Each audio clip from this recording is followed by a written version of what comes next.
Oh, hey, I'm glad you're here. One of the byproducts of growing up in a video store is the exposure to all the amazing cover art of the VHS boxes.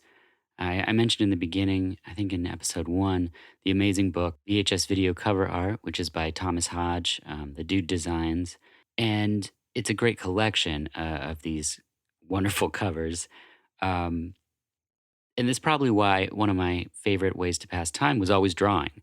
I loved attempting to draw some of the amazing things that were on the video boxes, but also, whatever I would see as a kid. And I wasn't amazing, and I'm continue to not be amazing, but I don't think that should stop you from doing anything you love, really. I mean, I'm not advocating that you take to the streets with your acoustic guitar and perform Jack Johnson covers or something like that. But look, I'm trying to be positive. We all have our weaknesses. Superman, as we all know, is kryptonite, and mine is street musicians as well as Three Doors Down song Kryptonite. Before the internet, if you saw something that you wanted to draw on the television, you just had to do it from memory. But then the VCR came along. But now, as long as you knew when you were going to see it, you could record it straight from the TV. And then you could draw it. So now you could draw anytime, provided you were ready for the struggle. And it was a very real struggle. The battle I'm going to talk about is the day I saw Paula Abdul's music video, Opposites Attract, featuring a cartoon rapping cat named MC Scat Cat. I recommend you look up the video, and I think we'll actually post a link on the website. But I needed to draw this precocious feline. So I waited and I taped the video, and then I had to pause it on MC Scat Cat. And then I laid down on the floor and I would begin to draw. But one of the things that our VCR would do is it would only remain paused for 60 seconds. So I would have to rewind it and try to pause it again in the exact same spot and then return to drawing. I don't think I'm still done with that. JK. I'll post the drawing on the IG as well for you to bask in all the glory of however old I was drawing MC Scat Cat. According to Wikipedia, the creation of MC Scat Cat was inspired by the film Anchors Away, in which Gene Kelly dances with Tom from the cartoon Tom and Jerry. But that's not the film we're exactly discussing on this episode. The film is The Ambulance, the guest, an illustrator and comic book artist, and this is VHS.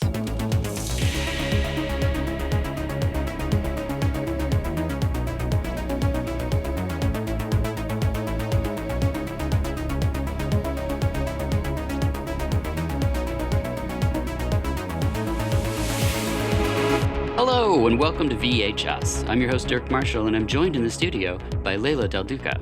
Hey, Thank you for being here. thanks so much for having me. And you are a comic book artist and a writer. That's correct. Awesome. People wanting to follow along visually, Leila Del Duck on Instagram, Leila Del Duca on Twitter, as well as you have a profile page on Image Comics and Helioscope. Yes, and I also have a website. It's Oh. www.leiladelduca.net. .net. It's very hard to Google because I don't think I've set up I forget the name of the term where it's Yes. like search engines go here because I set that Yeah, thing no, up. I did the research, and those things are the things that pop up, but I didn't see the .net, so Yeah, no worries. secretive. It doesn't have anything on it that you can't find anywhere else on the internet by Googling my name. Okay, perfect. And up top, I just wanted to mention that at Image Comics, you wrote Afar hmm and did not illustrate it. No, I didn't. It's illustrated by Kit Seaton. It's Seaton. But you did draw or illustrate Sleepless and Shudder Correct. Yes. at Image Comics, but you didn't write those. Yes. I didn't write those. So you're doing both, you're both writing and you're both illustrating, but you're not doing both at the same time. Do you have any desire to do that in the future? I do. And I am actually developing a few different pitches. The first one I'm working on is an autobio about my time growing up in Montana and then Oh. going to art school in Denver, realizing I'm polyamorous in college, and then how that's affected my relationships. And also growing up with a verbal abuser and how that's affected how Whoa. my relationships as well.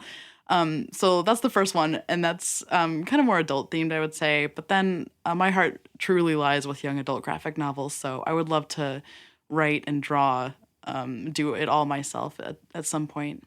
Would you also do, previously when we spoke, you were telling me about all the people that are involved in the creation of books, graphic novels and things. Yeah. Would you also be the bubble person? Lettering? Yes. Oh, yeah, for those of you who don't know, lettering is, when the letterer takes the dialogue and they put it in the bubbles with the word balloon tails and, Right.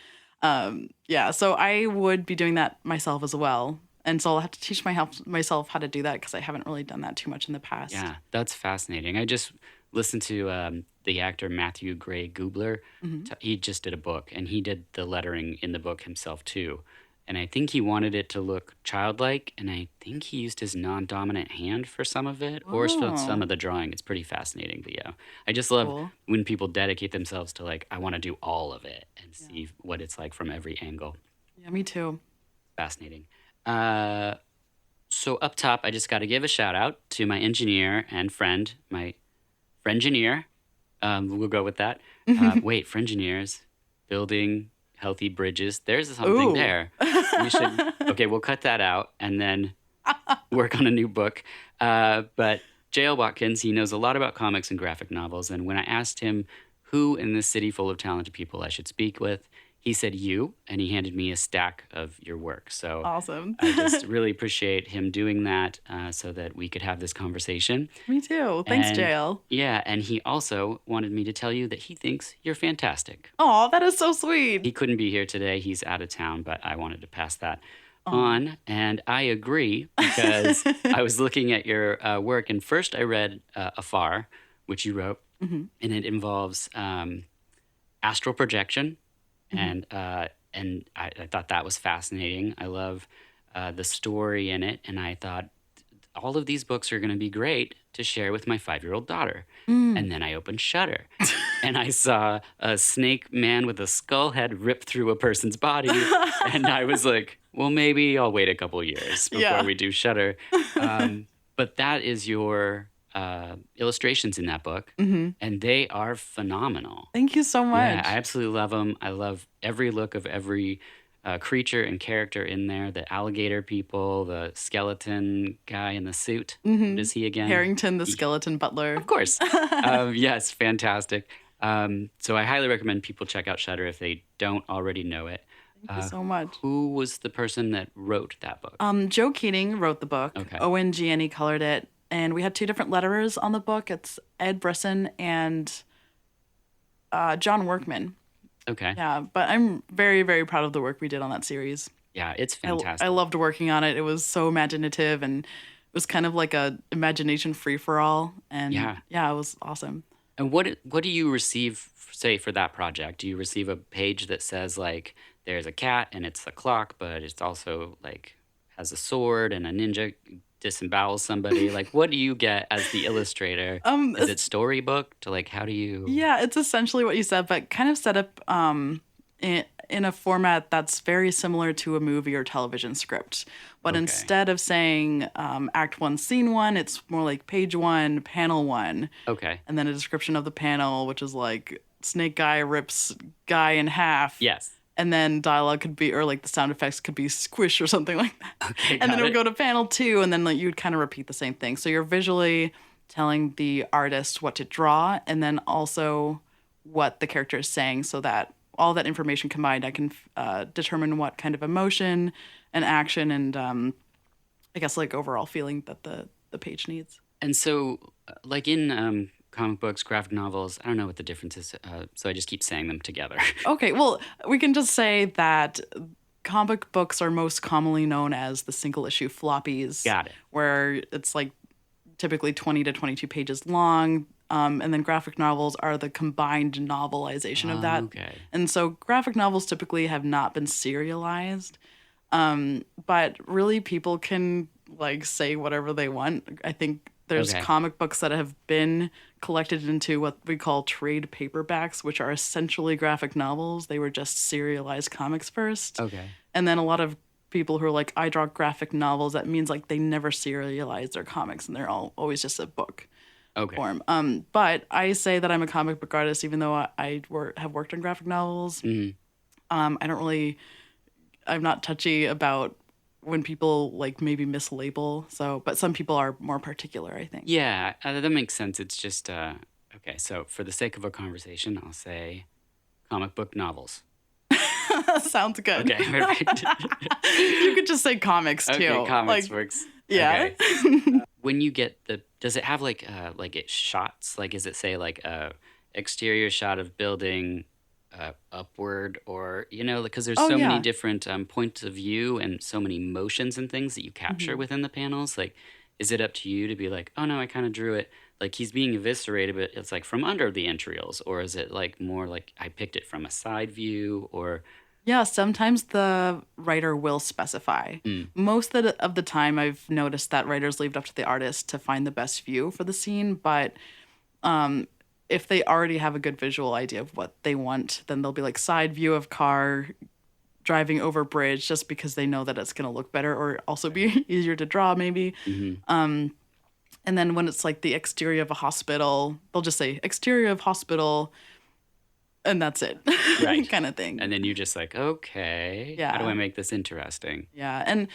I think that I would be irritated if the author or the writer of each comic would tell me what kind of camera angle to use every time. That would be kind of restrictive. Yeah, sure. Well, and I guess they just trust in your skill set and Yeah. what you're going to deliver. So Mm-hmm. that makes sense.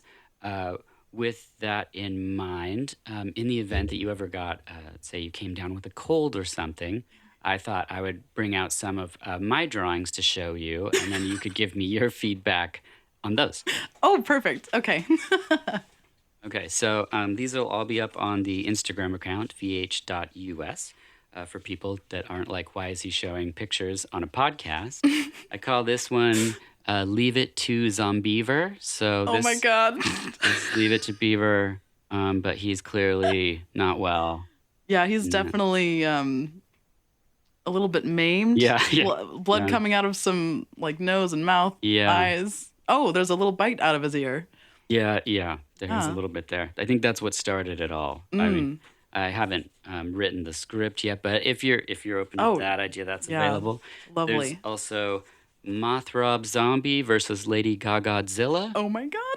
Um, that's pretty apparent what's happening there.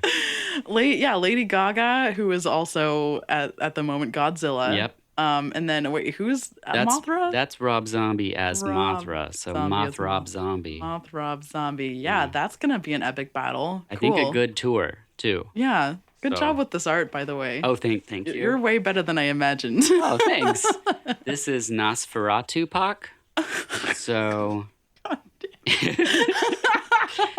I even got the tattoos right. He had his own Okay. name tattooed, and this said "Mom" on him, but I put Vlad because I Oh, think that's who made Nosferatu. I'm okay. not quite sure on the. Wow, that's also gonna be an instant hit, I Yeah, think. I don't have anybody for any Uh-huh. of these. So any roles, you're a writer and an illustrator. This is a series, so this is Freddy Krueger, and he's just trimming one of those little trees that The people. Yeah, the bonsai tree. bonsai. So he's just trying to chill out, Cool. maybe have better dreams. Yeah, this Uh, reminds me of Edward Scissorhands. Are they friends in this universe? they could be. Cool. They could be neighbors. Mm. Next in this is a series. I said that right. Okay, so then Hmm. we have the mummy, and he's got his fingers stuck in one of those Chinese finger traps. He does. Yeah, Wow, how so frustrating. I know he's. I mean, he's got to be just it's driving him crazy.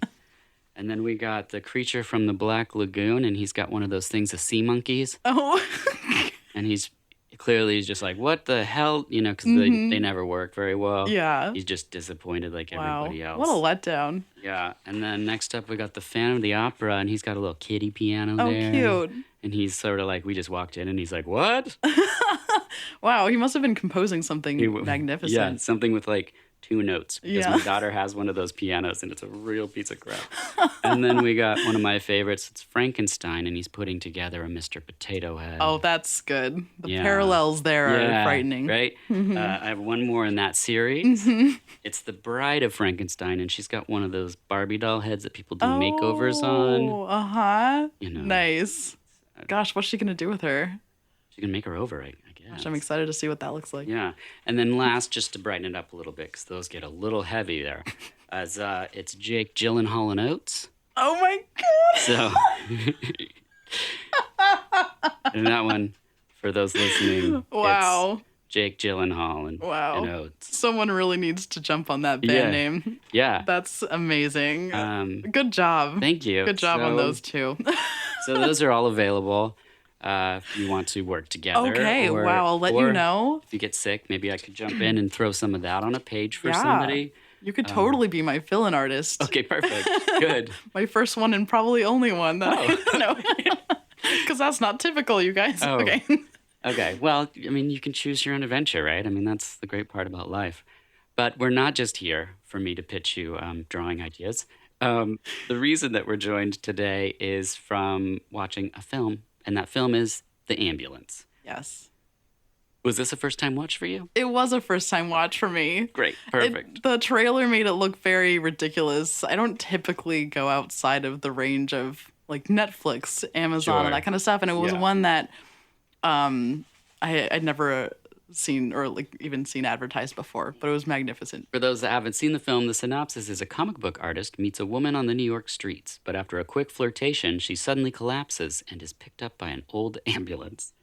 He checks all the hospitals, that's the comic book artist, I guess, in the area, but the woman seems to have disappeared. That's the whole shebang.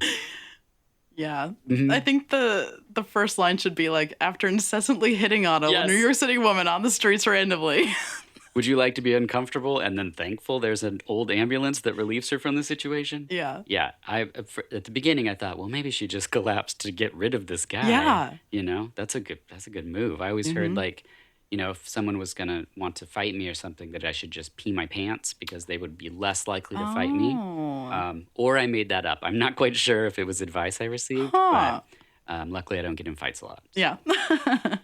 At the time of this recording, you can rent The Ambulance at Movie Madness in Portland. You can stream it on iTunes, or you can pick up the Blu-ray from Shout Factory. Let's put the players in context here. We got director Larry Cohen.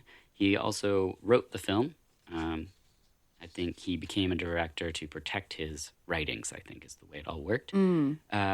He directed Black Caesar in 73, It's Alive in 74, God Told Me To in 76, Q in 82, The Stuff in 85, Ambulance in 1990, and more, but those were just some of my favorites. The cinematographer, we got Jacques Heitken, or Heitken. He did Galaxy of Terror in 81, Making the Grade in 84, The Lost Empire in 84, Nightmare on Elm Street in 84, Nightmare on Elm Street 2, Freddy's Revenge in 85, My Demon Lover, it's a great film, 1987, The Hidden in 87, Cherry 2000 in 87, To Die For in 88, Shocker in 89, Ambulance in 90, and went on to do the 1997 classic Wishmaster. Have you seen Wishmaster? No. Okay. Sorry to disappoint you. I haven't seen like any of these movies you're listing up. That's usually the case. Okay. I mean, they're from a while ago, so unless you had like a film class that for some reason was teaching My Demon Lover, it's probably not something you're going to come across, but you should. Okay. Editor Claudia Finkel, she did Howling 4, The Original Nightmare. They're just counting the other three. In 88, My Mom's a Werewolf in 89, which is back-to-back werewolves. And then she did Howling 5, The Rebirth in 89. So that's 3 werewolf movies in a row. And then The Ambulance in 1990, which, spoiler alert, no werewolves. However, her assistant editor credits are amazing. Beverly Hills Cop in 1984. Pee-wee's Big Adventure in 1985. Top Gun in 86. Extreme Prejudice in 87. And Beverly Hills Cop 2 in 1987. Wow. So all massive hits. It's pretty crazy that that run that she has together. Actors. Eric Roberts. Okay. He's done over 500. He has over 500 acting credits, including 30 things in post-production right now. Oh, right. So he's most known, I would say, for Star 80 in 1983. But I think that's going to change this year when A Karate Christmas Miracle comes out. No. Yeah, A Karate Christmas Miracle. Oh, my gosh. A real movie. Who's doing that movie? Eric Roberts. Right. Well, who's Elsa's in it? Not who else is in it? What studio's making it, I guess? Oh, I don't know. He's also in a Sci-Fi Pictures movie where they always do like Transmorphers when Transformers comes out. They're doing one that's like Monster Island, I think, and it's basically like their like rip-off of the Godzilla movie that's coming out right now. Anyway, moving on from Eric Roberts' illustrious career, Janice Turner. She was in Monkey Shines in 88, Steel Magnolias in 89, Ambulance in 1990, which is crazy to me to go Steel Magnolias and The Ambulance like after that. And then Cliffhanger in 93, And then she's most known for a little show that ran from 1990 to 95 called Northern Exposure. Hmm. Next up, James Earl Jones. He was in Coming to America in 88, Three Fugitives in 89, Field of Dreams in 89, and The Ambulance in 1990. And I'm sure that drives people crazy that are cinemaphiles because he's James Earl Jones and he's the voice of Darth Vader. Hmm. But these are just some films that I'd like to recommend people check out of his. Yeah. And then lastly, we got Eric Braeden, which we got to mention because he plays the Doctor Mm. in this movie. He was in Escape from Planet of the Apes in 71, Herbie Goes to Monte Carlo in 1977. Have you ever seen a Herbie the Love Bug movie? Yeah, Okay. actually, I was just thinking about that movie the other day and wondering if it's actually good because I haven't Oh, seen it since I gosh. was a small child. Yeah, I mean, a lot of those Disney films I watched so much as a kid, and I'm pretty terrified to like go back and watch them. Yeah, yeah. Piranha in 78, he was a swimming double. Oh, Mhm. interesting. Which is weird because he was an actor. I don't know how he. Huh. Anyway, The Ambulance in 90, Titanic in 1997. But during all of that time, since 1980, Eric Braeden's been on The Young and the Restless on television. Whoa. Yeah. And he's still on it, which is incredible. Huh. But anyway, those are some of the players in the film The Ambulance that we're talking about today. Can I ask real fast because it has been a bit since I watched Sure. the movie? Is the doctor the cool old man that he's like next to in the hospital bed? No, the Doctor is the evil guy. Oh, that evil You're guy. thinking of Red Buttons. Yes. Okay. Okay. Yeah. Yeah, he's the evil guy. And actually, the evil guy wasn't really the evil guy always. There was a different evil guy. Oh, okay. But Larry Cohen didn't think he was evil enough, so they got rid of that guy and then shot all of Eric Braeden's stuff in one day, That's insane. which is so nuts. But Mhm. that's the way it is. Whoa. It's pretty crazy. Do you have any opening thoughts you want to throw out before we look at just some of the beats of the film? Yeah, the first thing I noticed while watching this is his epic hair. Yes. The mullet Yeah. is amazing. Yes. I made a note that just said Eric Roberts' hair. Yeah. I was like, I don't even need to write anymore. It's just so obvious. It's partly why I even started looking at this movie for the podcast, is because I saw him in that first scene with it just blowing in the wind as he strolls through a sea of people that don't know they're being filmed for a movie. Yeah. Look, there she is. I knew I'd see her again. Where do you want to go for lunch? I don't care. Thai food? Hey, man, can't you see her? She's great, right there. No, where? Because Larry Cohen did not get permits and just set up a platform and just filmed all of this in downtown New York. That's insane. Yeah, it's really amazing. And then they had one other camera person that was kind of running around grabbing the shots of him harassing the woman. Which, Because it is harassment. Like he Yes. won't take no for an answer, even though he's being friendly and stuff. Yeah. And Are you married or in love? And I need to be left alone. Go away. That's direct. You know, I knew you'd be direct the first time I saw you. Which is when, you might ask. Well, every day at lunchtime. I always see you out here, and I always try to catch up with you to say hello. Hello. Hi, how you doing? and she tells him multiple times she's not interested. I do find it interesting that she doesn't use the "I have a boyfriend" Yeah. excuse that is like usually deters a lot of men. mhm, And that's kind of ruining the end of the movie for everyone who hasn't sure. watched it. But in the end, he finally finds out that she has a boyfriend. He's like, I did all of this for nothing, but we can get there later. Right. Well, it is a great point because I never really thought about it. If she had said that in the beginning, then you wouldn't have that reveal at the end where It's he's like, true. I saved you. And she's like, I have a boyfriend. Yeah, that's true. Well, I guess I just got it in my head. I had to save you. Would you do me a favor? Name it anything. Would you call Robbie for me and tell him what happened? Robbie. My boyfriend.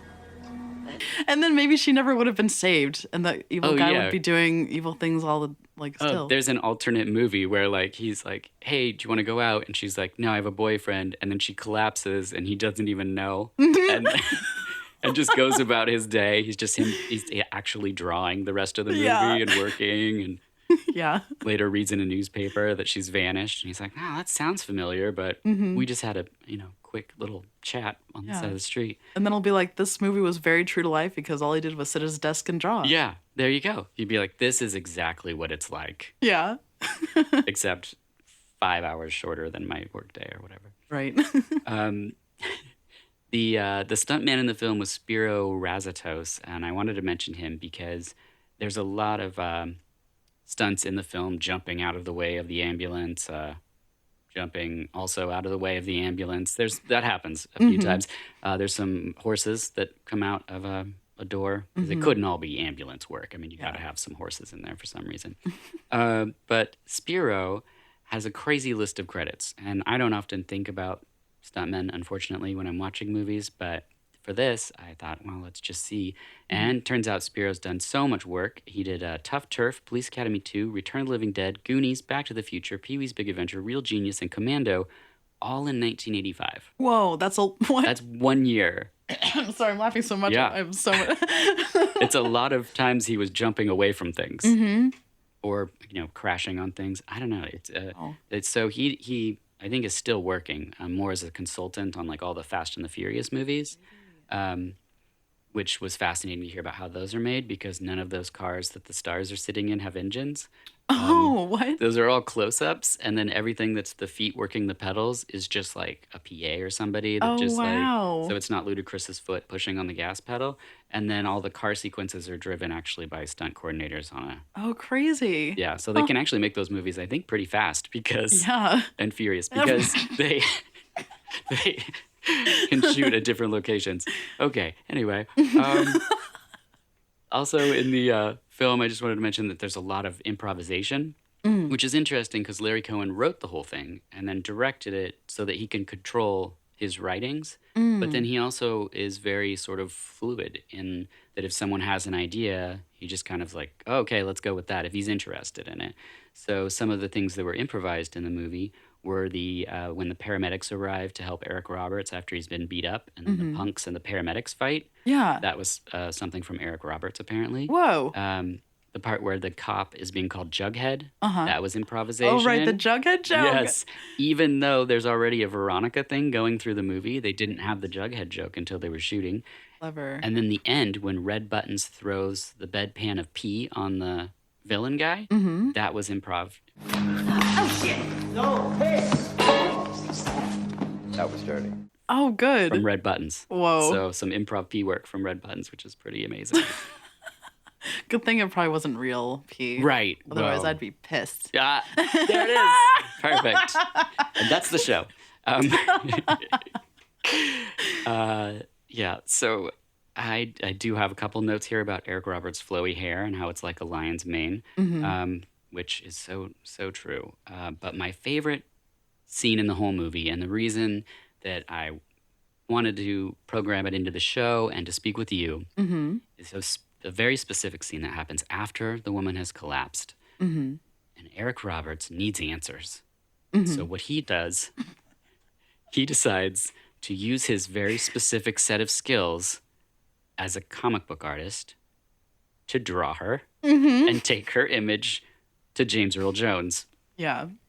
which is not helpful. Because he draws her like a comic book character, Yes. which is as if everyone who's read comics knows that it's stylized. Yes. It's not photorealistic. So she looks like she could be any dark-haired brunette Yeah. with like blue eyes and white skin. Yes. Well, if I don't finish 11 panels by Friday, I will.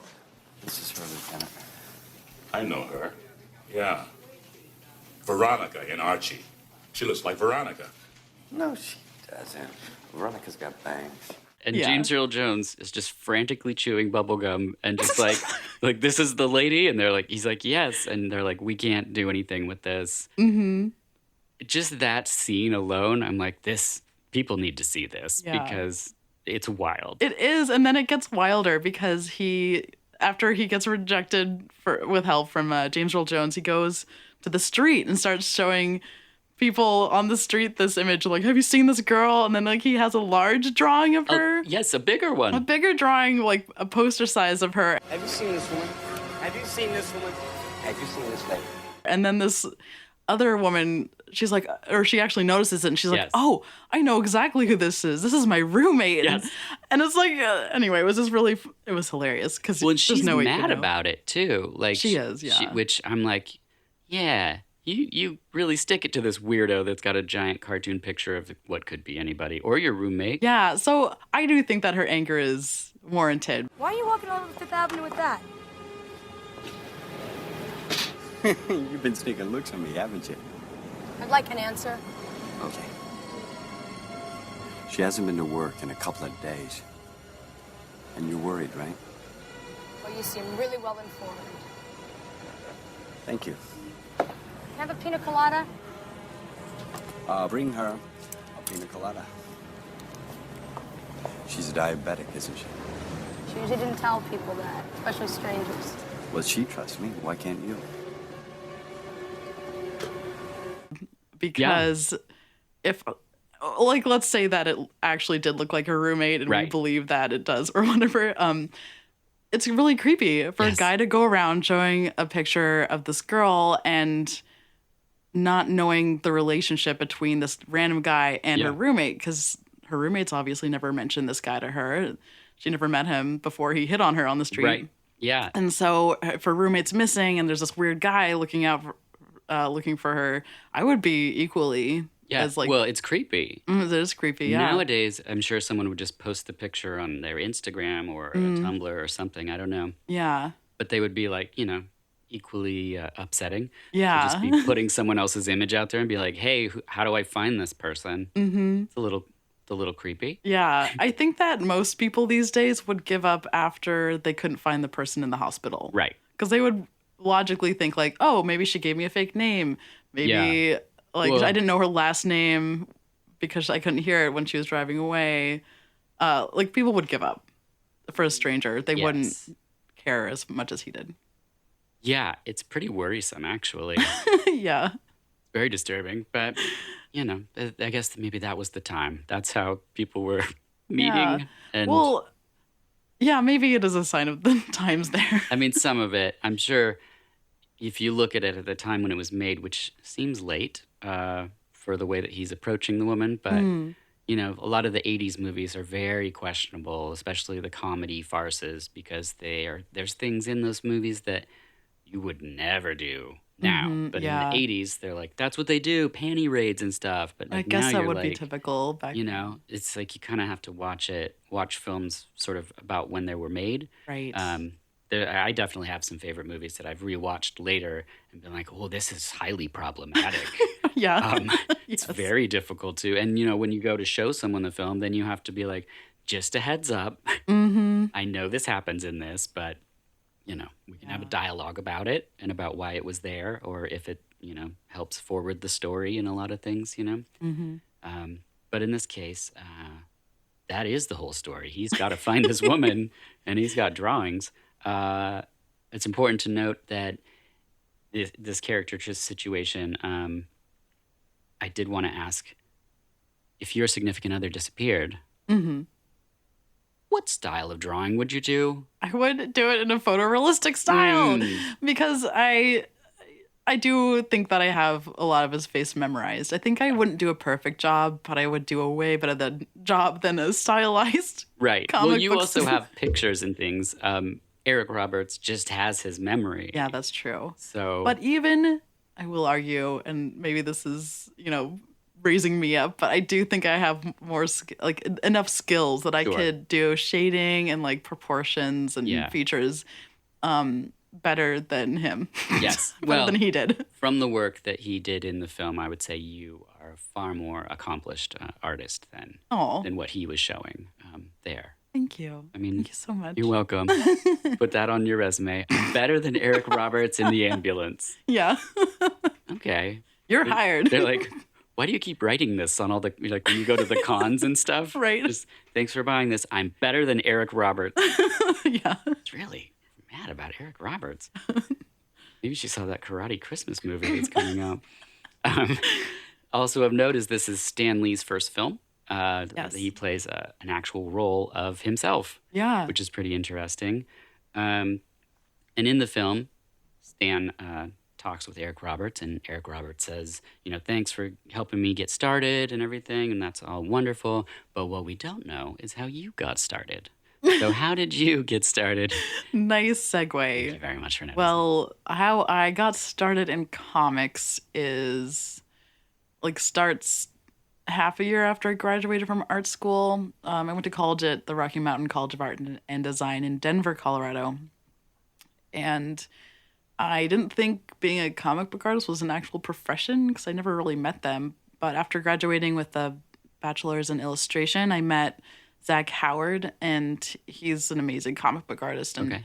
he basically was like, if you work really hard, if you sacrifice some of your social life, you too can make it comfortable living in comics. And I loved the medium all my life, and I didn't really want to paint illustrations anymore. I don't know. I was more fascinated with doing sequential art. Okay. So at that point, I started gearing my style towards that, and gradually I met people who had me work for free, and then those jobs led to crappily paying jobs, but still Okay. paid jobs, and those jobs led to something a little bit better. So my career climbed a little bit like that. And so 5 years after I officially started trying to make comics for a living, I got a job working on Shutter with Joe Keating for Image Comics, and that's when my career actually took off because it was in the public eye. Like before that, I was doing mostly self-published work or work for small publishers that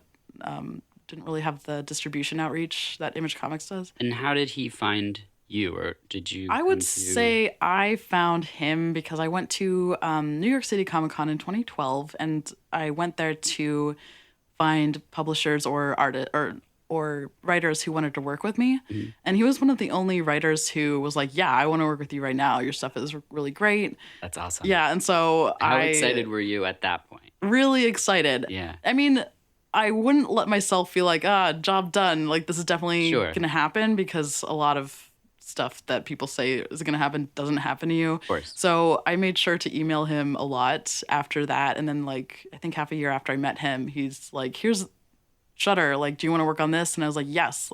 And he's like, good, because Image Comics already wants to publish it. Let's just start drawing this and make a cover. I'll send you a script next week, kind of thing. Yeah, so luckily that worked out. That's amazing. I love that. I just love when I love to hear stories about people believing in people or seeing them, like seeing your work and being like, I see what you're capable of. Let's do something. And then you're, not perceptive. What's the word? Perseverance? Dedication to keep contact and keep that, be like, hey, remember, I can draw alligator butlers or whatever you need. Yeah. And yeah, I think that's so wonderful and helpful for people to hear that you had a 5-year run of getting better or figuring out what you wanted to do and then getting the opportunities to actually do it. So then after Shutter first began being a thing, how long between you writing Afar or doing a Sleepless? So during Shutter, I did start taking some side gigs. I did a Scarlet Witch issue and then an issue of The Wicked and Divine, all while drawing a monthly comic, which was insane. I can't right now. I'm just so tired and older and burnt out, Yeah.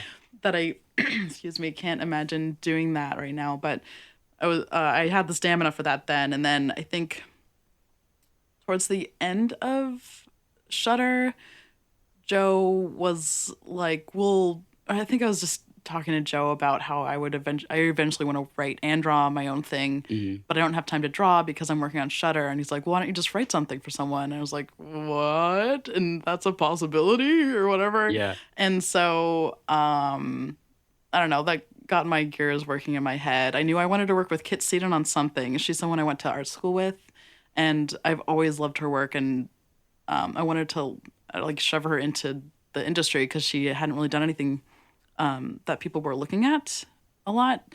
So she thankfully said yes to working on a sci-fi fantasy adventure comic thing. Yeah. And then I pitched it to Image and they were on board, even though I didn't even have a good outline for them. It's so great. It's I'm very grateful for Eric Stevenson's faith in me because I got to do this book. Anyway, so I wrote Oh, and I also hired Tanika Stotts for editing work because I like admitted that I don't know what I was. I didn't know what I was doing writing wise. But What does an editor do for a comic book? there's like there are two different types of editors typically in comics. One which is like a scheduling kind of editor, making sure that the team is on schedule, being like, you needed to turn the script in yesterday, what's going on? And then one where I prefer to have, which is the one who actually looks over scripts and tells me what's wrong with it. And Tanika was amazing at that. She would tell it to me straight. Like the first chapter was awful. Well, maybe not awful, but like there were so many problems with it. Okay. And I took all of her feedback and changed it. And she's like, good job. Like you instigated everything that I said you should change and it's so much better for it. And I'm like, I agree. So she did a really hands-on approach with that. And I really learned a lot. And I think the book is way better having her on the team. Yeah, that's awesome. Yeah. So in those situations, you kind of learn from the editor a little bit about how to construct maybe the first chapter next time. Yeah, I think that a mix between her helping me, and then also since then I've read a bunch of storytelling books and having a whole book and knowing what it takes now Yeah. to do it, like mainly doing more outlining and world building before I even start writing anything.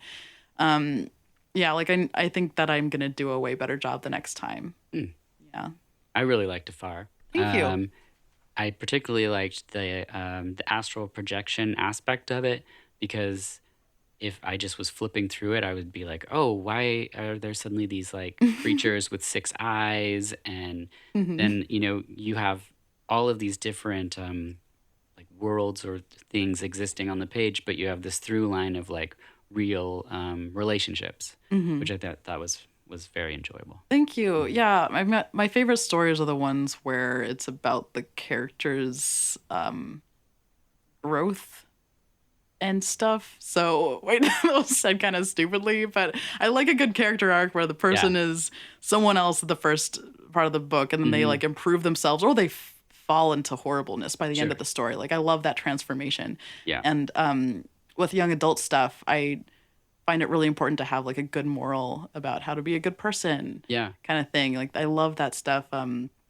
Miyazaki's great at that. Yes. It's a lot of stuff that I learned in Star Trek. Like Star Trek also has those core values. It's something I never really paid attention to until I had my daughter. And then I suddenly had this huge appreciation for when there's even just one line in a movie where I'm like, oh, that's a great message. Yeah. Like, for people. Because, when you're a kid, you are so full of like wonder and innocence, and as a parent, all the other side of everything and how awful the world can be. It's so true. So you just really appreciate, that. And so yeah, I totally understand. Awesome. Whereas before, I was just like, yeah, just let the terrible things happen to people, and I just love that.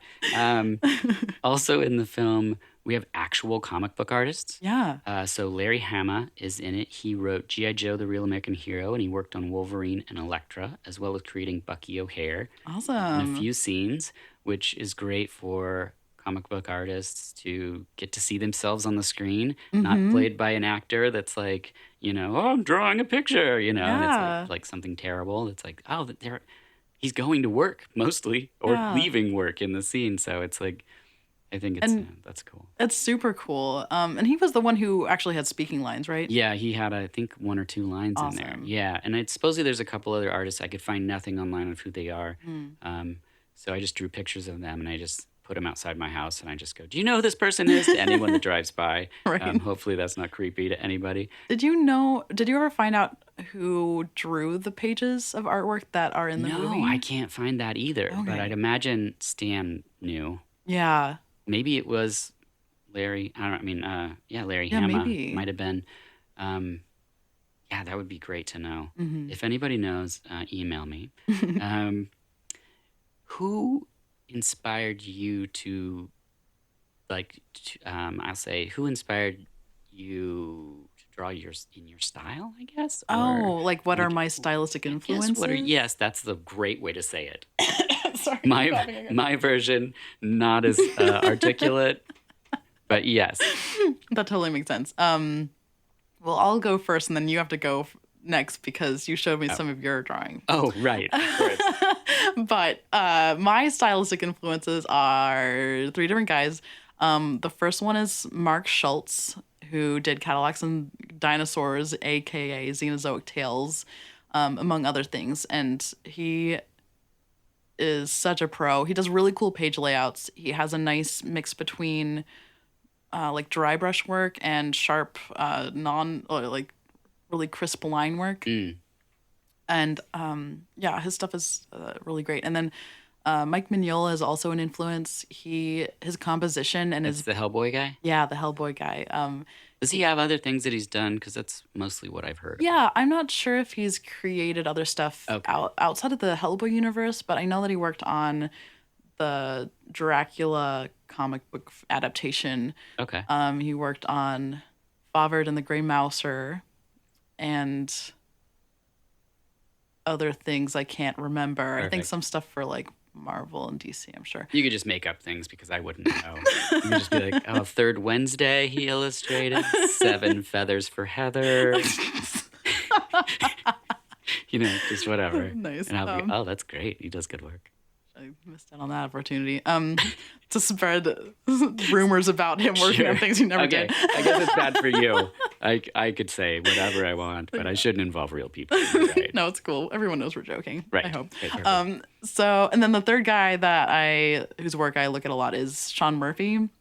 He also does like a lot of dry brush work and like sketchy stuff, yet it looks crisp at the same time. And yeah, I like a mix between really polished mixed with kind of sketchier work. And so that's kind of what I tried to develop with my style. And I finally was able to put it all together in Shutter. And so I would say that's when my style finally started developing. Yeah. And what is dry brush work? Dry brush work is, so instead of a solid black line of ink that you put on your paper, Right. you're taking a lot of the moisture of the ink out. So you're like dabbing it on paper towel and then you're putting it on your paper. So there's less ink, therefore like it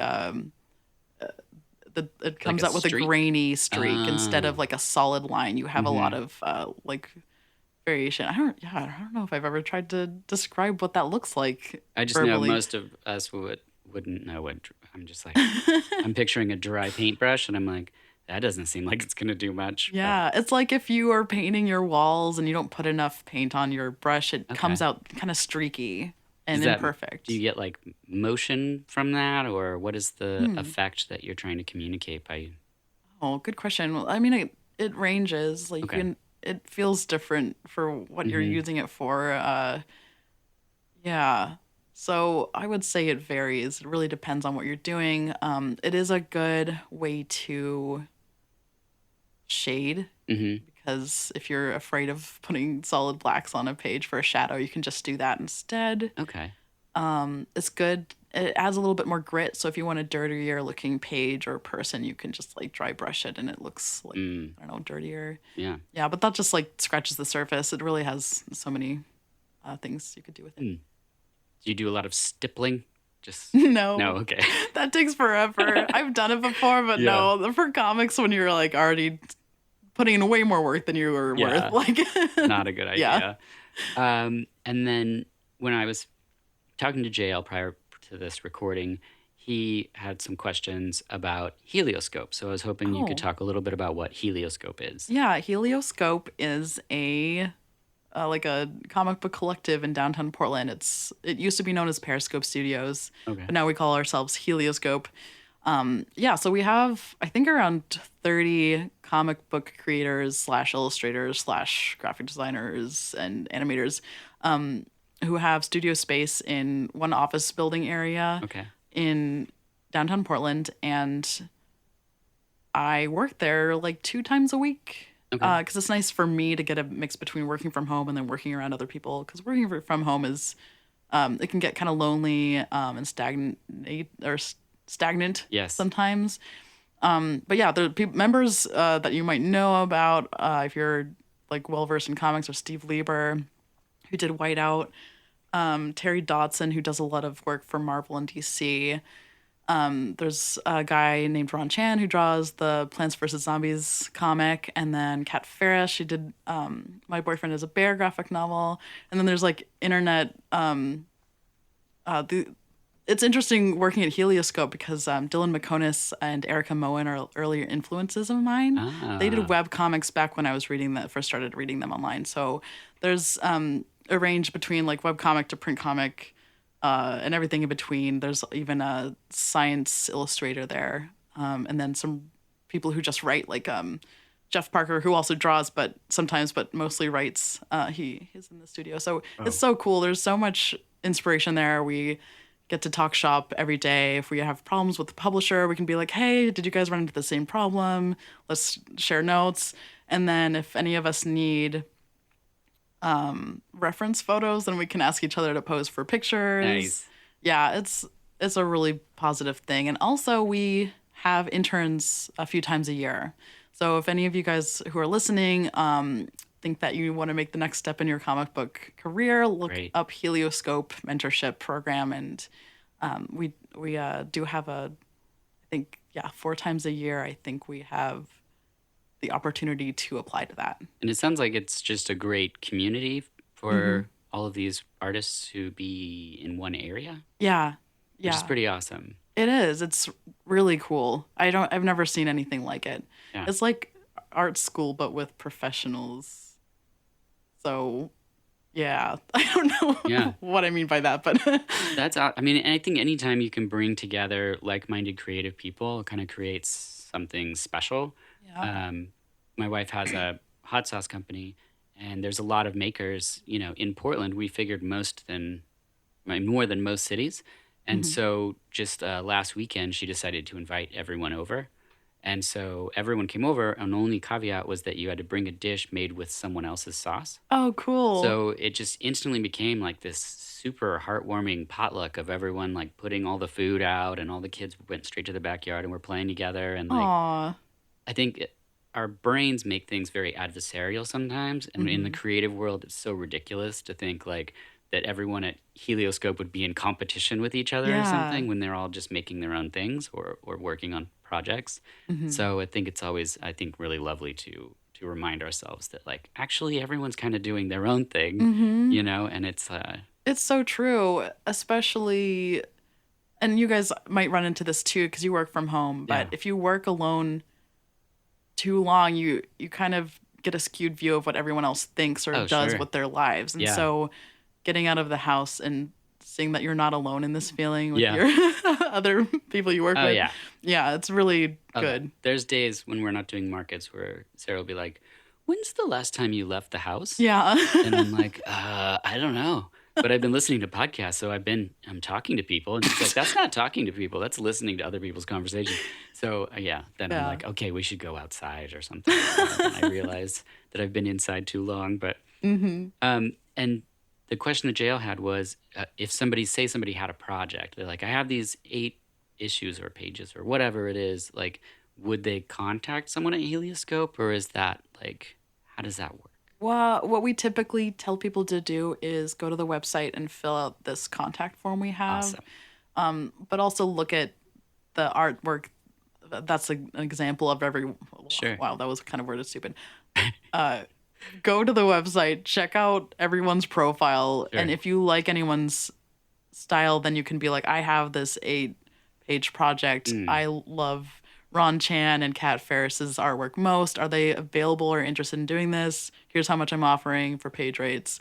This is the project deadline. And then they can forward it on to the artist from there. Sometimes it's like a mass inquiry, like, we really need storyboard artists. Is anyone in your studio available or interested? Because I don't know, for whatever reason. So and then sometimes whoever's available for like larger scale projects will Yeah. team up to get a job done, and they'll split the profits from that. That's awesome.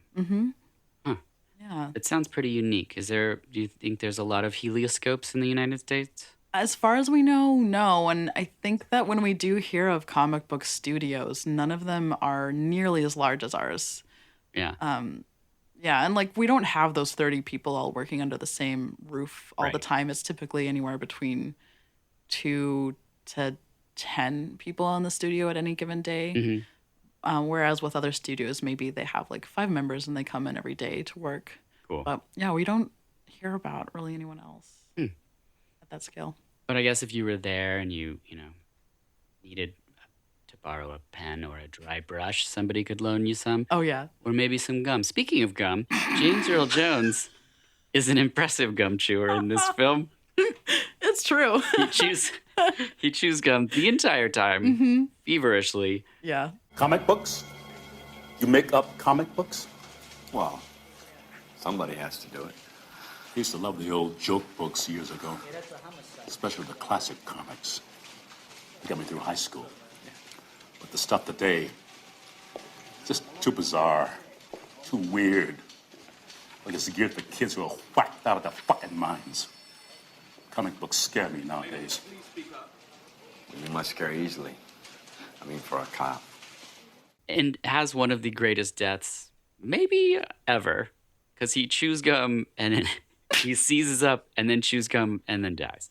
It's an amazing, amazing feat. Damn it, I missed that part. Yeah. I didn't miss it. I forget that part. Yeah, it's That's too amazing. bad. I'm Okay. sure it's on YouTube. Oh, I should rewatch it.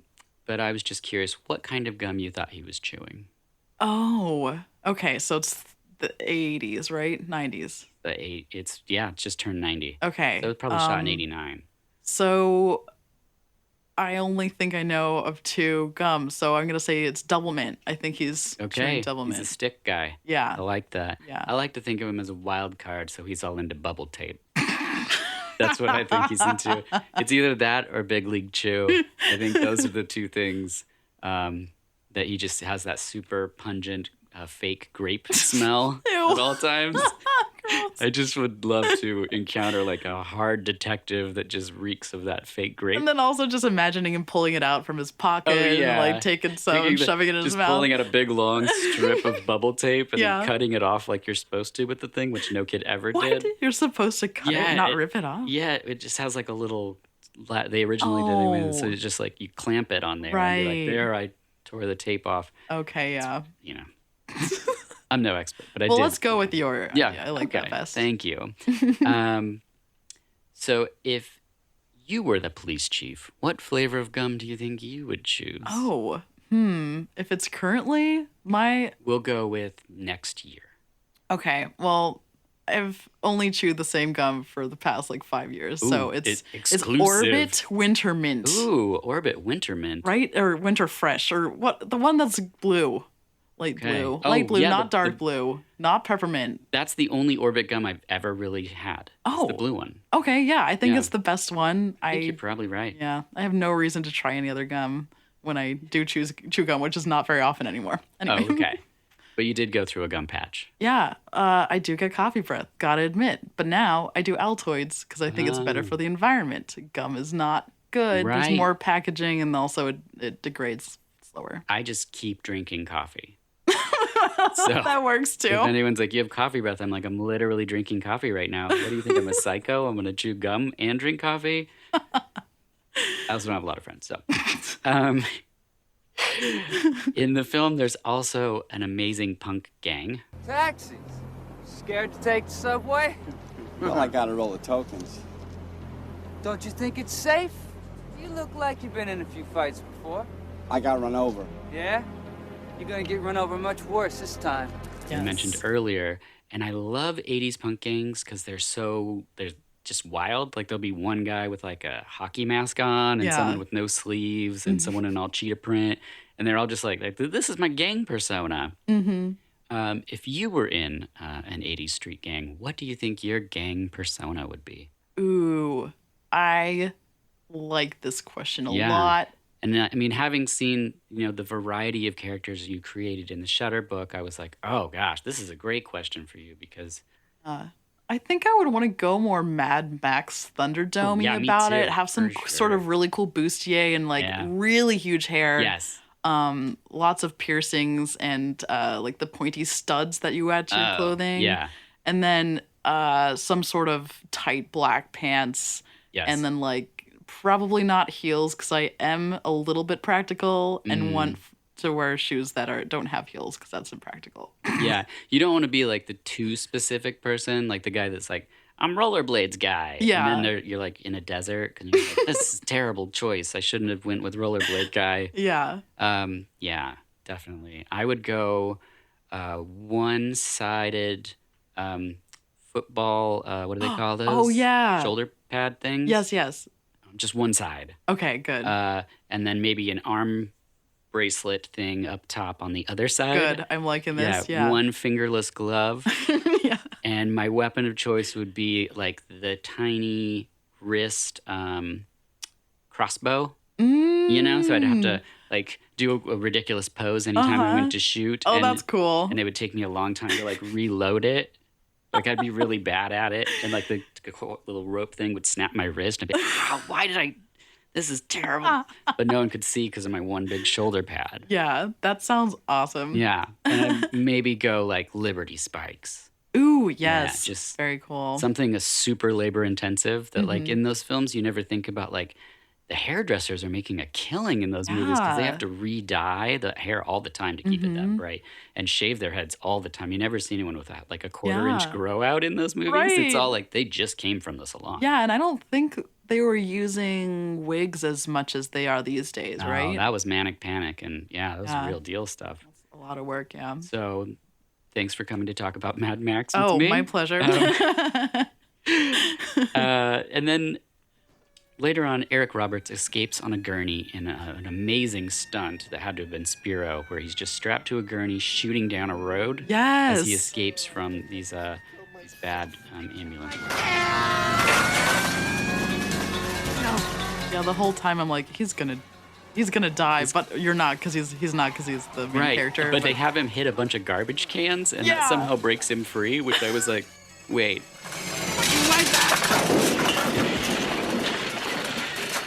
Okay, I mean, I've gone with the movie up till this point, so Right. I'll go with the garbage cans. Free them up there. And then the ambulance appears again and runs over Eric Roberts' new love interest. Oh, yeah. But she's not dead. Right. She's just injured. And then Eric Roberts is on the hood of the car and is driving all crazy. And the doctor reaches through the broken windshield and grabs Eric Roberts, which is completely unnecessary. He's on the hood of the car. I don't know why. But it's way more badass. It right? is. It would just cut your arm all up. It's true. But anyway, it looks cool. And then of course the climax happens. And that's basically the end of this amazing tight little film called The Ambulance. Do you think they should reboot it with Matthew McConaughey starring in the Eric Roberts role? No, I don't think anyone should ever remake this movie. I agree. I think it's too special. It Although is, I think yeah. his mullet would be impressive, and he would be equally disturbing to see hit on a lady, or during the scene where he gets poisoned or whatever, and he's just flopping around in this apartment building. Yeah. He would do a good job if they cast him. I think he will would. agree. He would. There should definitely maybe be a movie where Eric Roberts plays Matthew McConaughey's dad. Ooh, that's a good idea. And that might be the Christmas Karate Miracle movie. I haven't read about the plot. I hope so. But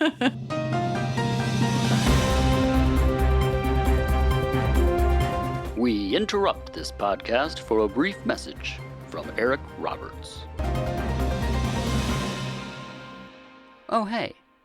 I just thought I'd interrupt this conversation I'm having with Leila Del Duca to share some brief words from the star of The Ambulance, Mr. Eric Roberts.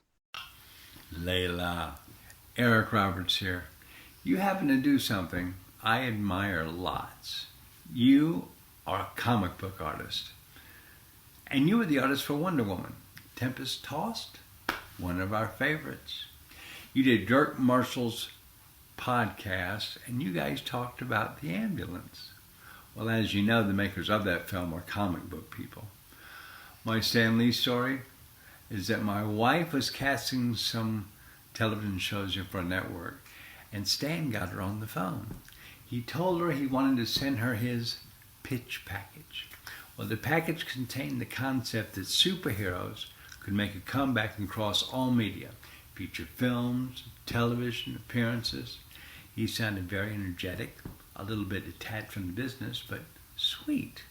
Well, he made his dream a reality, and we were friends forever. Sounds like Dirk has great guests, and you're one of his best, Leila. All my love. Peace out. And then while I have you here, I thought I was wondering if I could maybe pitch some of my graphic novel ideas. Oh, yeah, but wait, who are your artistic influences? My artistic... I don't really have any. I just like to make people laugh. So that's kind of just sort of what I go for. Okay. When I used to have a social work job that was 5 weeks working and then 2 weeks or 1 week break, depending on the time of the year. So I found myself with like 2-week periods, which for me personally, I have to have something creative going on, or I just get more and more introverted to the point where I just don't really need to talk to anyone, and I just live in my little cocoon. And so I would do these silly little drawings, and then I would just put them like on Facebook or whatever, and then people were like, "Oh my gosh, like thanks for not just putting political stuff or whatever it was on the internet." And so that's sort of where the drawing thing came from. Awesome. For me, like I always enjoyed drawing as a kid because I was an indoor kid, but I never had sort of the skill set like you have to come up with these great, like, angles and looks and consistency of things. It's more of just pretty random. Like I think of something, it makes me chuckle. Right. And it goes that way. Oh, My good. wife and I, before we did the sauce thing, we would do like little crafty things and art shows and stuff like that. And so this is one example of the finished product of Mothrob Zombie and Lady Gaga. So you came up with that idea a while ago? Yeah, And that's so and good. she would take the illustration and put it on these weird papers and then lacquer them onto different scenes. That's pretty amazing. It's too bad you guys can't see it. There's this blaringly gold speckled background. Yeah, it's so good. Yeah. So, what was the question? No. Yes. Influences. But then you were going to say something else. That's right. I was going to pitch you some graphic novel ideas. Yes. Okay. The first of which is rather short. It's more of a log line, if you will. Okay.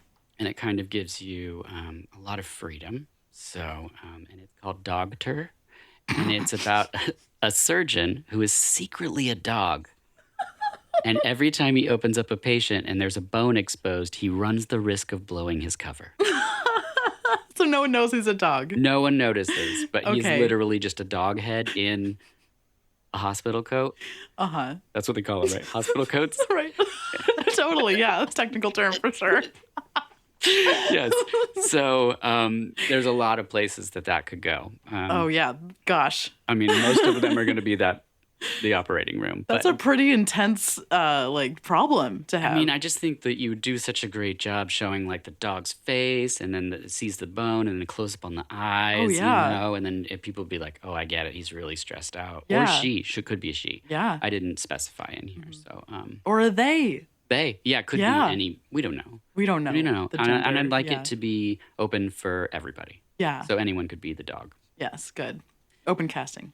Yes, for sure. Yeah. Oh, yeah. And then the next one is called Wenchilada, and it's about serious. It's about a man named Wenchel and his daughter. So it's father-daughter thing. Of course, this is coming from me. I have a daughter. It means a lot to me. He's teaching her square dancing in time for the big barn dance when he is unexpectedly crushed to death by a rogue forklift carrying 800 pounds of frozen food. By sheer will, he passes his soul onto an enchilada that finds its way onto her dining room table. Her mom demands that she eat her dinner, but she establishes a telekinetic link with her dad and the wenchilada, get it, enchilada, Yep.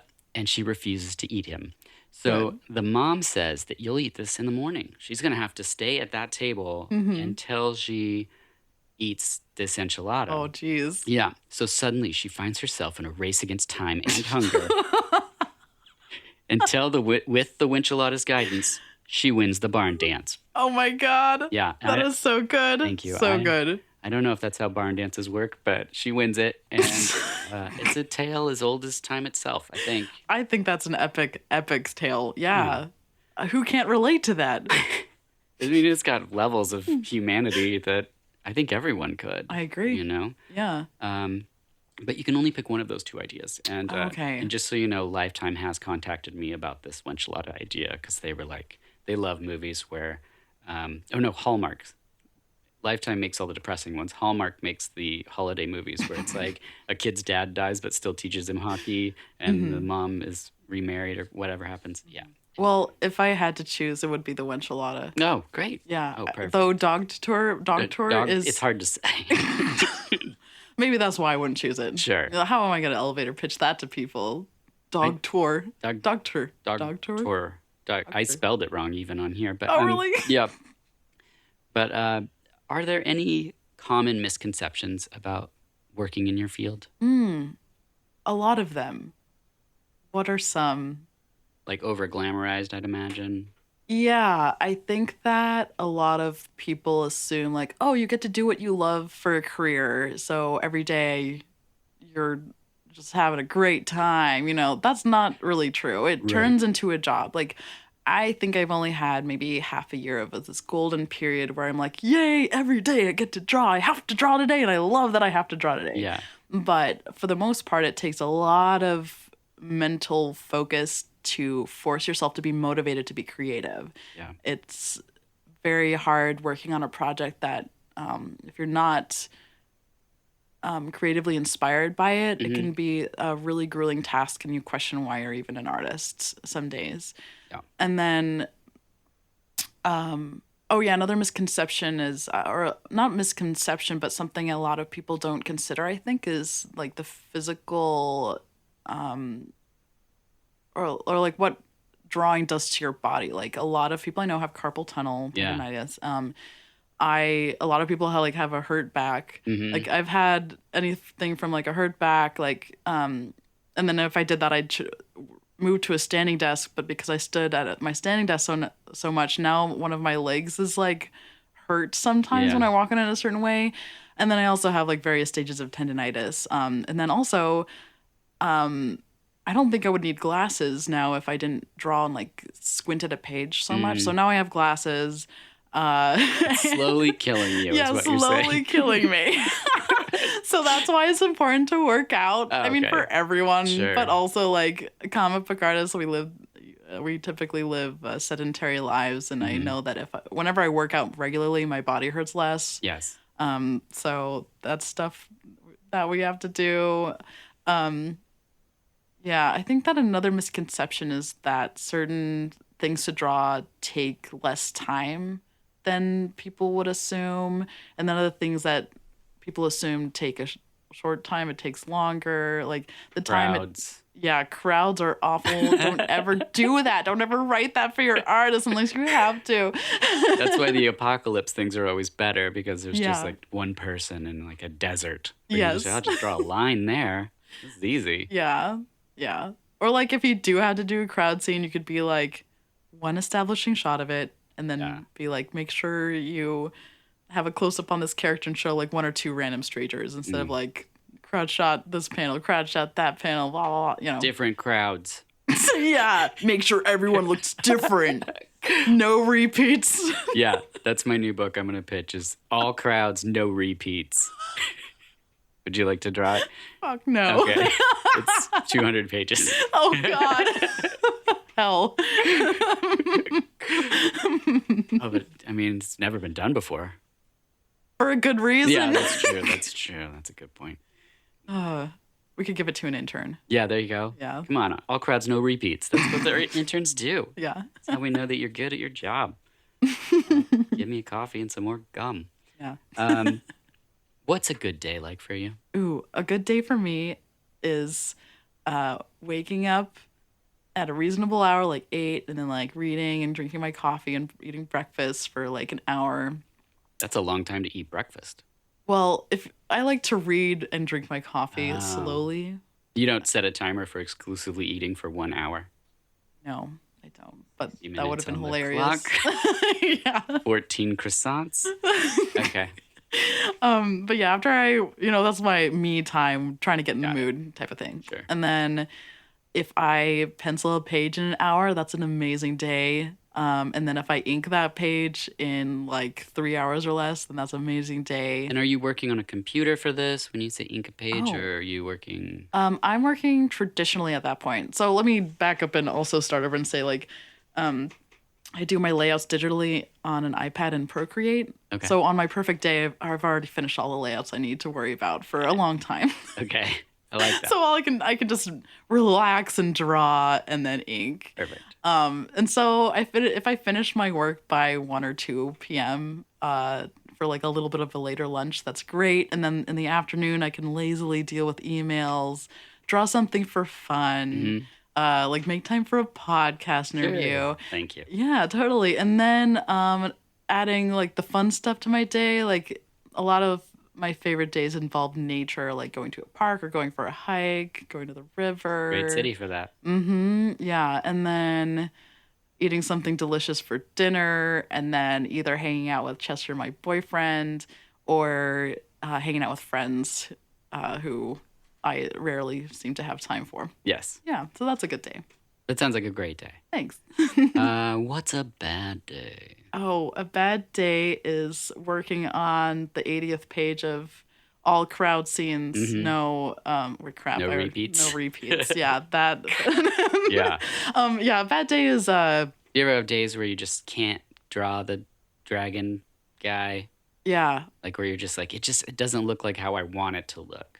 Oh, Or does I'm it? lucky to be at this point in my Yeah. skills where I can draw anything I want to, Sure. but sometimes there's days where I'm like, I just cannot give a shit about this. I have to take a day off to Yeah. take my mind off of it so that I can actually do a better job. So like I will draw things kind of badly or like worse than I normally draw them because I'm not emotionally in it. Yeah. So those are the days that I probably have worked, I don't know, like anywhere between 7 to 14 days in a row, and I just can't muster the energy Yeah. for it. Yeah. So a bad day is that. Like a bad day is forcing myself to be creative and having a horrible time getting into it Sure. with nothing good to look forward in the evening and being hungover probably because I drank the night before because I'm burnt out. Yeah. Well, that makes sense. And it's good that Yeah. you notice those patterns. Yep. Yeah. Trying hard not to fall back into that. Right. I'm self-medicated. I don't know why I'm still stressed out. Yeah. What's your favorite thing about being an artist/writer? Ooh, my favorite thing is to be able to draw anything that's in my mind now and show it to people and they get it. Pretty amazing. Because that's something that was so frustrating growing up and like reading books that really inspired me, like the Wheel of Time series or like, we'll just stick with that. And trying to draw it and being so frustrated that it didn't come out nearly as cool as I imagined it to. Right. And I don't know, I just love that I have this amazing communication tool that I can, like if I meet someone who doesn't speak my language, I can draw something and we can communicate that way and they'll be like, yes or no. And Well, and that's such a great skill set to have for, like you said initially, that you wanted to write and draw something that's like autobiographical. yeah. Like you can use that skill set to be like really seen, you know, and have people like really know who you are and not just like a version of you or something that's Yeah. on the internet or whatever. That's pretty amazing. Thank you. Is that project the big secretive project that's going on right now, or is that That's something else? That's something else. That's something that I'm planning on working on after Secret Project. And for your listeners, I refer to it as Secret Project because it's not announced yet, and Yeah. I'm contractually not allowed to talk about You it. signed an NDA? Yeah, I signed an NDA. Ooh, I love NDAs. Yeah. But the funny thing is, I am 30 pages away from being done with this graphic novel. That's awesome. 180 pages, and it hasn't been announced Whoa. yet. So it's kind of crazy to, like, sometimes a book will be announced before a comic book person will start working on it, and then sometimes it won't even be announced until you're done with it. Like, I do think that I'm going to be done drawing this book before it's announced, and that's okay with me. I'm totally fine with that. It's nice to, I usually work on monthly comic books where you're kind of like in this cycle of publishing and like okaying files and turning in files and drawing your butt off like every month over and over again. And with this graphic novel, I don't have to be in that cycle. So it's Nice. kind of nice to have a break from that for a second. Yeah.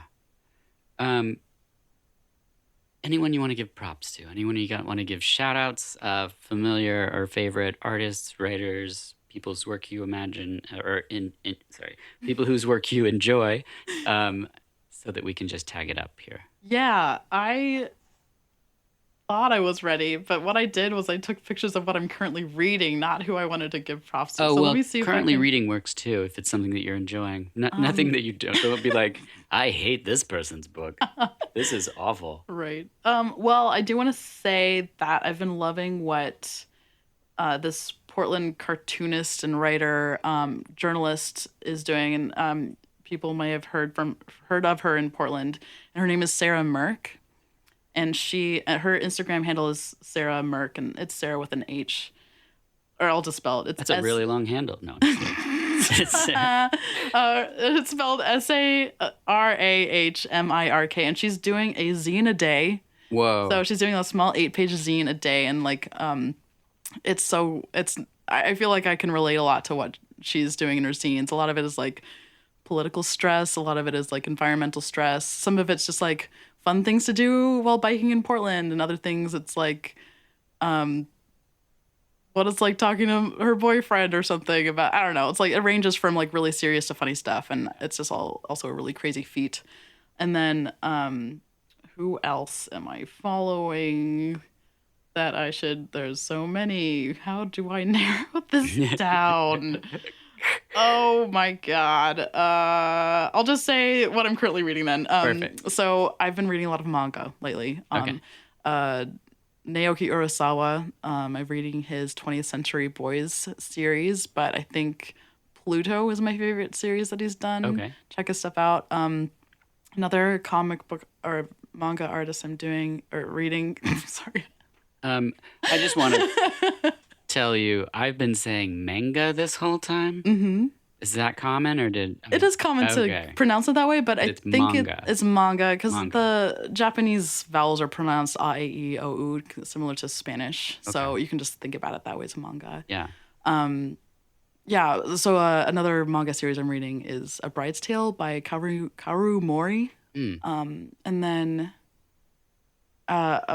a novel book that I'm reading, because I mostly read novels. No pictures. Okay. So yeah, because I draw pictures all the time, I kind of like to be removed from it sometimes. So I'm reading this book called Spineless, which is about jellyfish, which I didn't think I cared about, but it's a fascinating book.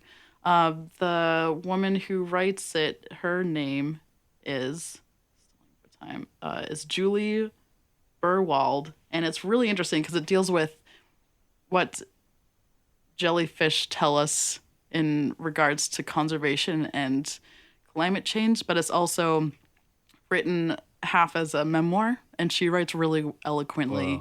And it's just from the point of a jellyfish? No. Oh, okay. I can see why you might think that, though. No, it's from her point of view. Like, she was in biology, and then she had a family, and then she eventually came back to biology because she was fascinated by jellyfish. So it's a really cool book if you care about learning more really interesting facts about the ocean and jellyfish. Sure. And like, I love to learn facts and then just use them in any conversation. Yeah. Like, that's my favorite. There's just shoehorn information into stuff to just have them people be like, why did he tell me that? Oh, this would be a perfect book for you then. then. Okay, perfect. Yeah, usually it's movie related, but jellyfish could be a really fun thing. We had a friend that was a photographer, and so one day I just told him, like, I want to be a jellyfish. And so we just taped streamers to a bowl and went down to the waterfront, and I just stood there with it on my head. That's hilarious. That's good. Just make the reality you want to exist. Yeah. Sometimes that's being a jellyfish. I really respect that. I think Portland can use more weird things like that. I agree. Yeah. Which brings us to the final question, and it's my favorite. What are your dreams like? Oh, what are my dreams like? These days, my dreams are usually about the thing I was watching right before I was going to bed. Sure. So right now I'm rewatching Game of Thrones. And so I think about that. Luckily, they haven't been like violent, awful dreams. Right. It's more like the visuals or like the costumes are striking. Lots of people in fur, right? Yeah. Fur, lots of braids. Braids. Yeah. I haven't seen it, but I'd imagine there's a lot of braids and fur. Yeah, you're totally right. Cool. If you Google Game of Thrones, those are the kinds of pictures that come up, I'm sure. Yeah, I never got into it. And if there's a dragon in something, my wife is right out of there. She's just not into anything with a dragon. Weird. Yeah, so we never watched it, but Jael, who we've mentioned on this podcast, Mm-hmm. is a huge fan. And he's one of my favorite people because I love when people are passionate about something Mm-hmm. and will just tell you about it, even if you don't know what they're talking about. Huh. And so he'll just be like, oh man, on the episode today, there was a sword and it was on fire, like a flaming. I'm watching the show and I'm like, this show is a flaming sword. I love this. And I just love people that are passionate about things. Mm-hmm. And I think that that's a great thing for people just to listen to other people who are passionate about things, not that are hurting people, but just Yeah. like movies, music, things that are different. I agree. One time, Sarah got free tickets to see Bruce Springsteen or something because we had Oh. donated sauce to the Blazers. Anyway, it's not important. But I don't know any Bruce Springsteen songs, but we went there and wasn't that into the show. No offense to Bruce Springsteen, but the people there that were there, like that was their best day ever. Aw. And you're like watching people who like this is their moment their whole family is going to remember. Right. It's like I don't know, you'd have to be pretty awful to not see a beauty in that. Yeah, you know? it's fascinating, and it makes me smile to see other people smile. And Yeah. It's just really cool. I feel like I'm the same as you. Yeah. I like seeing people excited about whatever it is. Yeah, Sometimes it's Game of Thrones. yeah, So in your dreams there's people in very nice dresses. yeah. Or I think that when I am not obsessively watching a TV show, my dreams range a lot. Have you had jellyfish dreams? I haven't had jellyfish dreams yet, and maybe it's because I haven't really been thinking about it visually. But yeah, I think True. I have dreams about TV shows, and I have dreams about. They're just so random; it's pointless to kind of say what they are. Yeah, some people it's like really consistent. Oh, And really? yeah, for me it's not. It's really sporadic. Really? Yeah. I don't remember a lot of my dreams, but I just wonder when someone's steeped in a profession like yours, it's so visual. If you would have, if it would be such a visual feast to your dreams, or if it's Right. just your brain's like, I've been picturing things all day and I just don't want to. Yeah, I don't think most of my dreams are like even job related, and I don't really think I do much art in dreams either. It's mostly like relationship oriented, like Uh-oh, or not- Chester. well, no, not that. I mean, more like any kind of personal relationship. Got it. Like I run into random people who I may or may not know, and then I like talk to them, and then Sure. or like I'm in a group who goes down a mountain or something, and then like that interactions between people. I guess Got is it. kind of what I remember most about dreams. Yeah, That's fascinating. and Chester's often there. Yes. Oh, cool. He's like rocking the cat's cradle, or I don't know if The yo-yo. the yo-yo moves have names, but I think they do. Yeah, they do. They do have names. Some of them, most of them. Yeah, but that's funny. I don't remember dreaming about him yo-yoing at all. He's usually just there as like a companion who's along for the ride, who He's I never- talk to sometimes. It's never like, do you want to see a trick? And you're like, not now. Yeah, that's more like real life. Okay. I don't know.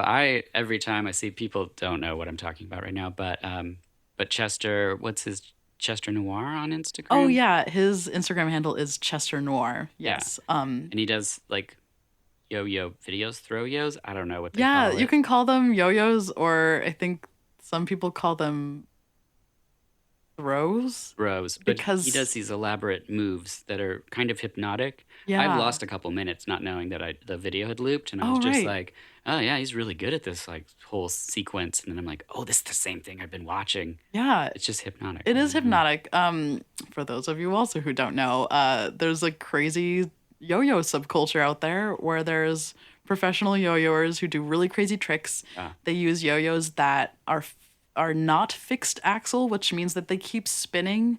And so like when you toss your yo-yo down and you pull it back up, they don't come back up. So that means they're What? constantly spinning. So the yo-yo, or throwers as you sometimes call them, the throwers can just keep doing tricks until that thing stops spinning, and most of the time it doesn't stop spinning for a really long time. Whoa. Yeah. It's crazy. Yeah. Okay. That sounds like something for another episode. Yes, it does. Well, any final thoughts for the ambulance? No, but I do want to say that I did enjoy watching the movie. It was really fun. Great. Even though it has its weird, like aged things about it. Yeah. I think it's good, and I would recommend it to comic book artists especially, because it's crazy to see our profession in a show. Yeah, and it's a weird placement in it. Like it's Yeah. just sort of the profession he has, and then he does draw the weird picture, but it's not like he has to Yeah. draw that picture. Like, He just it's is a character who happens to be a comic book artist, which yeah, is it's nice. kind of a human way to be portrayed, I guess. It your is. profession. That's kind of nice. Yeah. The Exterminator, not so much in that episode. But well, thank you so much for being here. Thank you so much Yeah, for having thank me. It's you a for delight. watching The Ambulance. Oh, it was my pleasure. It was And great. Sleepless 2 just came out, so people can track that Yes. down. Again, thank you for being here. Yes, thank you. Links to our guest and topics of the conversation are up on the website vh-us.com. Please share our episode with anyone who you think would be interested. Rate, review, and what have you on your preferred platforms.